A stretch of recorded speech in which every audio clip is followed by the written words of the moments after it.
Hello దోస్తులు, నమస్తే అందరికీ. నేనైతే ఒక చిన్న ముచ్చట చెప్తా. 7-8 ఏళ్ల కింద జియో కంపెనీ అంబానీ గారు కదా, ఆయన ఫ్రీ సిమ్ ఫ్రీ నెట్వర్క్ అని 3 నెలలు ఫ్రీ అని పెట్టిండు. 3 నెలలల్లో మన జనాలు ఎగేసుకొని ఫ్రీ అనగానే పోయి మొత్తం తెచ్చుకోరు. ఇక 4వ నెలల నుంచి మన వాళ్ళకి చిన్నగా మేకులు దించడం స్టార్ట్ చేసిండు జియో కంపెనీ.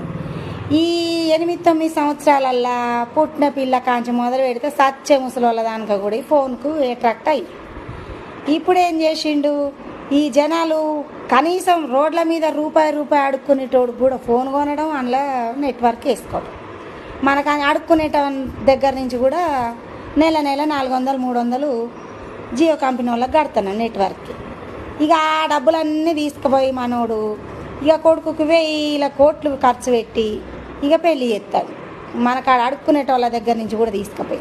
అది ఎవరు తప్పు? ఫ్రీ అనగానే సంకలు గుద్దుకుంటా పోయి మనం అది అలవాటు చేసుకున్నాం చూడు, మన తప్పు. బిజినెస్ తెలివితోటి ఎన్నో ఉపాయాలు ఆలోచించి మన మీద ఇట్లా ఎర్రేస్తారు. మనం ఎర్రి గొర్రెలం కదా, సంకలు గుద్దుకుంటూ పోతాం. గవర్నమెంట్లో కూడా అంతే.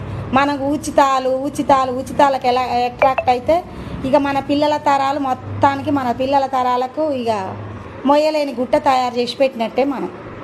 ఇది నిజమో కాదో చెప్పు.